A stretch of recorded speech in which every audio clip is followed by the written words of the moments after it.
Dedicated to my wife, Shalette Latrice. Charles Richard Drew. Charles Richard Drew gave the world the techniques for isolating and storing blood plasma. These techniques made it possible to hold blood for long periods of time and for use in emergencies. He helped to save thousands of white and black lives in a time when many blacks died because white hospitals would not treat them. Charles Richard Drew was born on June 3, 1904, in Washington, D.C. He was the first child born to Richard Thomas Drew, who made his living as a carpet layer, and Nora Rosella Burrell Drew, a teacher. The Drews had 4 other children after Charles Richard, and Mrs. Drew stopped work to stay at home and care for them. The area of Washington where the Drews lived was called Foggy Bottom, located along the Potomac River. Originally a small fishing village, it was swampy and often unhealthy. The poorest residents of the city lived there. Many former slaves and free blacks had moved there before the Civil War. After the war, they were joined by Irish, Italian, and German immigrant families. By 1900, it was one of the worst slums in Washington, filled with wooden shacks and unpaved streets. The Drews were poor. It was hard for Thomas Drew to take care of his family and his earnings as a carpet layer, especially after the other children were born. But the Drews were proud people. Thomas Drew taught all of his children, "Do what you believe in, take a stand and don't get licked." Nora Drew taught her children to respect the value of an education. Very close to where the Drews lived were farms where racehorses were trained, and as a boy, Charlie often visited the farms. He got to know the trainers and learned how to take care of the horses. Sometimes he was allowed to ride them, which he loved to do.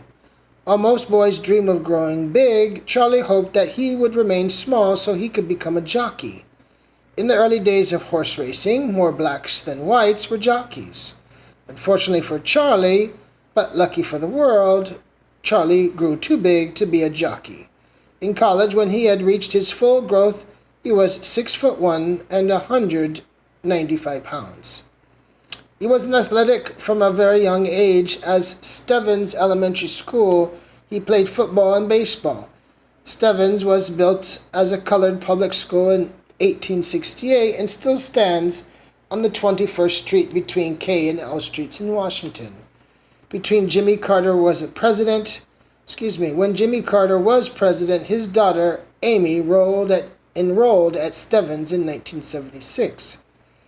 After graduating from Stevens Elementary, Charlie went to Dunbar High School, an all-black school with a fine reputation for turning out well-educated students who went on to college. There he continued to play sports. In fact, he won letters in baseball, basketball, football, and track. Toward the end of his high school career, he won a James E. Walker Memorial Medal as an outstanding all-around athlete. Because his family needed the help, Charlie got his first job at the age of 12. He took on a newspaper delivery route, which he managed to build up so much that by the time he graduated from high school, he had 6 other boys working for him. On graduating from Dunbar, his grades and his skill as an athlete won him a scholarship at Amherst College in Amherst, Massachusetts. The small private men's college was a mostly white school that stressed academics. But at the time Charlie enrolled, the school was beginning to pay more attention to its athletic program. Charlie helped to make it a great school for athletics. In his junior year, Charlie was named an All-American halfback and won the Thomas W. Ashley Memorial Trophy as the most valuable player on Amherst's football team. When he graduated in 1926, he was presented with the Howard Hill Mossman Trophy for his contributions to Amherst sports during his college career. As a star athlete, Charlie was very popular at Amherst, and his popularity helped him shield him from the racism of a less athletic black students might have encountered. But even Charlie did not escape racism altogether. One time the track team went to Brown University in Providence, Rhode Island for a meet. When the meet was over, the team went to the Narragansett Hotel in Providence for dinner. but the hotel would not allow Charlie and the three other black members of the team to eat there. They had to go back to the Brown University dining hall. Charlie knew that no matter how good he was still judged first by his skin color. While at Amherst, Charlie had become interested in science and started thinking about becoming a doctor. He wanted to go to medical school, but there were no scholarships available to him, and he did not have enough money for the tuition. So to save up money, he accepted a job as director of athletics at Morgan State University, a black college in Baltimore, Maryland. He also taught biology. During his 2 years at Morgan, he coached both the football and basketball teams to championship level. But after the 2 years were up, he applied to Howard Medical School. Howard was a black university founded in 1867 and located in Washington, D.C., established during the Reconstruction period to educate blacks who had been denied the opportunity to go to college. It was an old and respected institution, many of whose graduates went on to become great leaders. But Charles Drew was one future leader whom Howard would not be able to claim. The medical school rejected him. The reason, he was told, was that he did not have enough undergraduate credits in English. What Howard did offer him was a job as assistant football coach, but Drew was determined to go to medical school and become a doctor. He next applied to the medical school at McGill University in Montreal, Canada, a fine school which had a reputation for accepting black students and treating them well.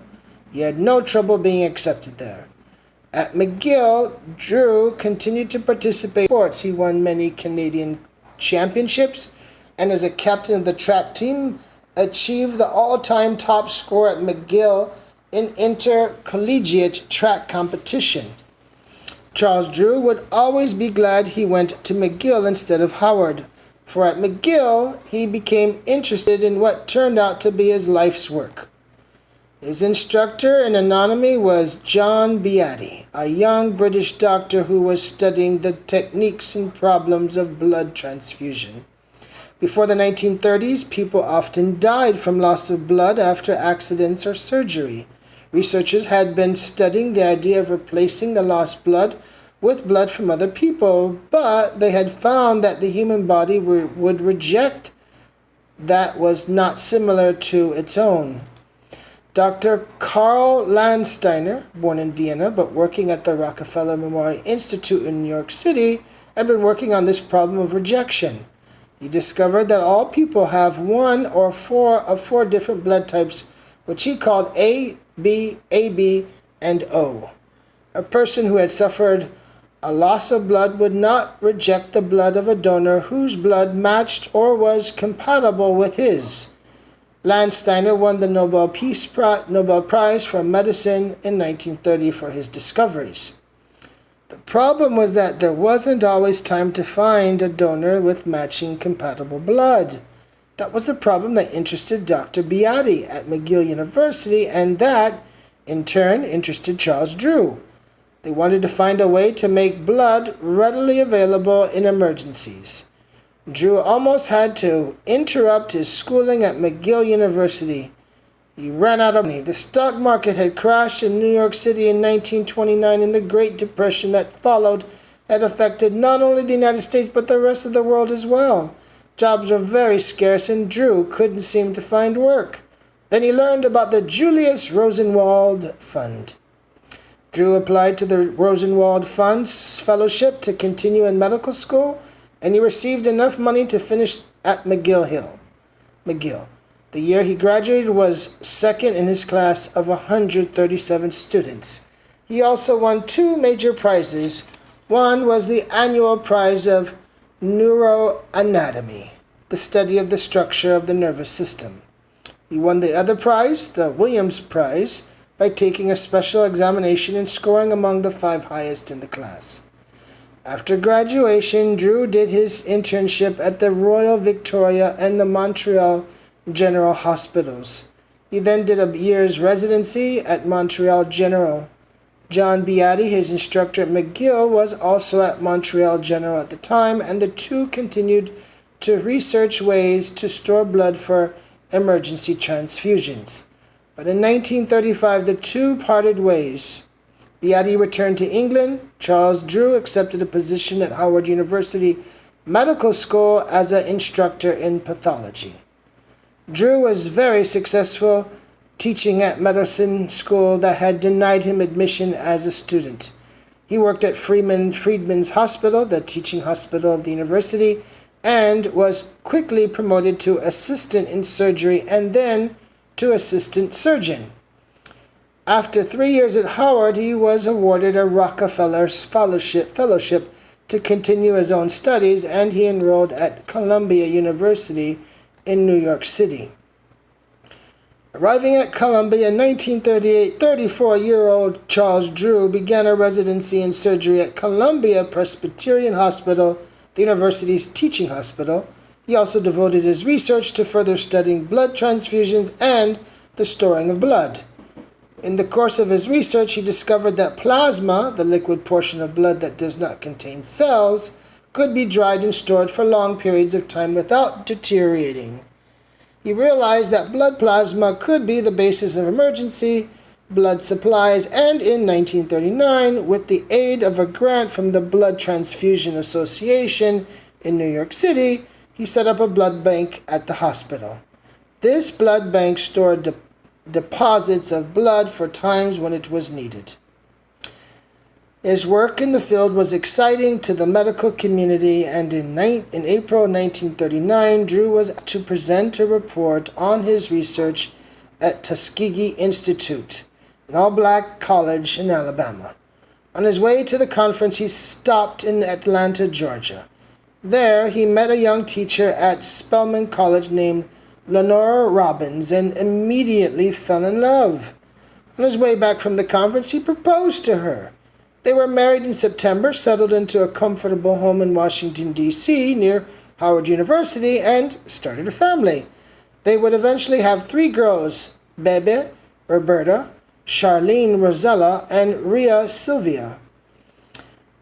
The following year, 1940, Drew became the first black man in the United States to be awarded a science degree.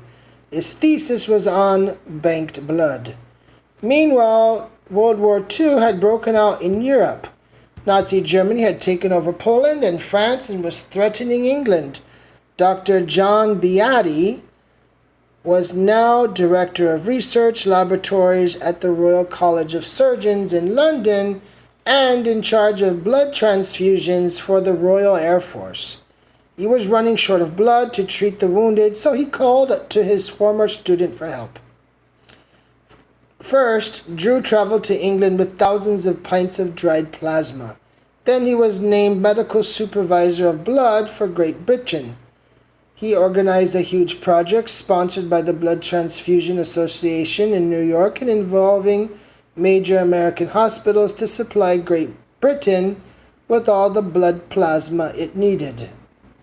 This meant organizing a system of volunteer blood donors, centralizing the collection of donated blood, processing the blood and separating out the plasma, drying and storing the plasma, and transporting huge quantities of it across the Atlantic to England.